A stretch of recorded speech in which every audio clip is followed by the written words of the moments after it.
एर्मिया 31:3 यसो भनेर लेखिएको छ, परमप्रभु विगत समयमा हामी कहाँ यसो भन्दै देखा पर्नुभयो, सधैँभरि रहने प्रेमले मैले तँलाई प्रेम गरेको छु, मैले तँलाई दया गरी खिचेको छु। आमेन।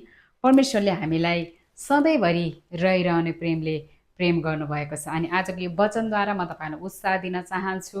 परमेश्वरले तपाईँलाई प्रेम गर्नुहुन्छ। उहाँले तपाईँलाई कहिले छोड्नु हुँदैन, कहिले त्याग्नु हुँदैन। उहाँले चाहिँ सधैँभरि रहिरहने प्रेमले तपाईँलाई अनि मलाई प्रेम गर्नुभएको छ। हालेलुया। अनि साथै हामी वचनको अझै यशाया 41:10 पनि हामी यहाँ हेर्ने हो भनेदेखि, यसैले नडरा किनकि म तँसित छु, निराशित नहो किनकि म तेरा परमेश्वर हुँ, म तँलाई बलियो पार्नेछु, म तँलाई सहायता गर्नेछु, मेरो धार्मिकताको दाहिने हातले म तँलाई सम्हाल्नेछु। आमेन। परमेश्वरले तपाईँलाई असीमित प्रेम गर्नुहुन्छ। उहाँले तपाईँलाई सधैँभरि रहिरहने प्रेमले प्रेम गर्नुभएको छ।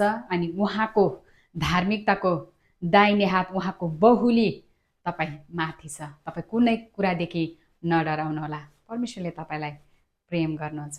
आमेन। प्रभुले यहाँ सबैजनालाई आशिष दिनुभएको छ। जय मसीह।